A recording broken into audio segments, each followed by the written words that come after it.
pikir mau beli asuransi, kalau misalnya nggak sakit, akhirnya saya jadi hangus kan.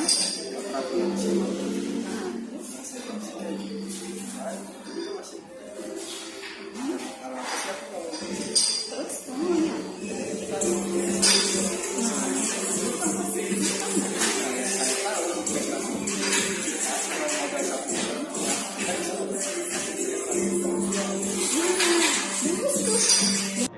Makanya nih masalah Indonesia tuh beratnya tuh di asuransi. Kenapa? Karena ya gitu, kita menabung, kita menginvestasi sudah bertahun-tahun tapi tidak ada hasil. Apalagi kita asuransi, terutama asuransi kesehatan.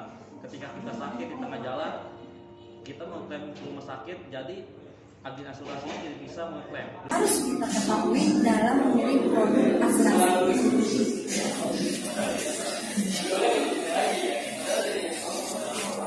Yang pertama, asuransi jiwa adalah perlindungan atas resiko finansial yang terjadi karena kepala keluarga sebagai sumber penghasilan meninggal dunia.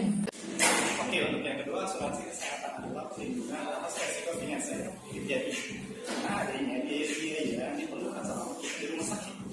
Dan yang ketiga adalah asuransi kecelakaan diri. Asuransi kecelakaan diri adalah sebuah asuransi yang menjamin risiko secara tetap total dan meninggal dunia yang diakibatkan oleh sebuah kecelakaan.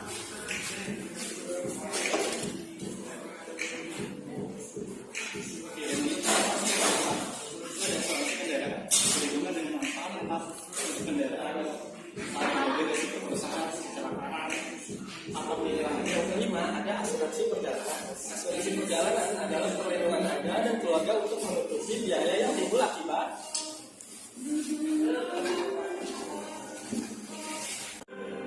yang pertama ada resiko kematian, yang kedua kecelakaan, yang ketiga pengobatan medis, yang keempat pembatalan perjalanan, dan yang terakhir bagasi hilang. Teman-teman, sebelumnya sudah dijelaskan mengenai jenis-jenis asuransi kan? Dan sekarang akan dijelaskan mengenai skema asuransi melalui video berikut ini. Kerja asuransi pada dasarnya seperti sebuah simbiosis mutualisme. Nasabah asuransi atau tertanggung akan membayarkan premi atau setoran wajib dengan jumlah, periode, dan tenggat waktu tertentu. Adapun jumlah besaran tersebut disesuaikan dengan kontrak tertulis atau polis yang dibuat oleh seorang underwriter dari perusahaan asuransi. Selanjutnya, perusahaan asuransi akan mengumpulkan dana premi tersebut dan memakainya untuk membayarkan klaim atau ganti rugi jika nasabah terkena musibah sesuai kesepakatan dalam polis. Bagaimana perusahaan asuransi meraih laba? Jika hanya dengan mengandalkan premi semata untuk membayar klaim, belum tentu perusahaan bisa untung. Karena jika klaim yang harus dibayarkan lebih banyak dari premi, sementara dana gabungan premi tidak berkembang, maka perusahaan akan rugi. Oleh karena itu, perusahaan perlu mengembangkan nilai dari dana premi yang telah terhimpun. Langkah bisnis yang paling lazim dilakukan adalah dengan investasi. Perusahaan asuransi menginvestasikan insurance float atau premi yang menganggur pada berbagai instrumen investasi yang liquid. Misalnya saja saham, reksadana, atau obligasi. Sebagai gambaran, ketika perusahaan asuransi harus membayar klaim dan biaya lain yang dibutuhkan sebesar 20% lebih besar dari premi, harusnya perusahaan rugi.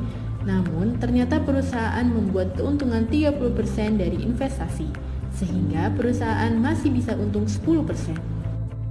Jika tidak berhati-hati dalam menentukan investasi, bisa saja perusahaan asuransi mengalami kerugian. Itulah mengapa diperlukan kejelian untuk melihat sentimen-sentimen apa saja yang mempengaruhi kinerja investasi.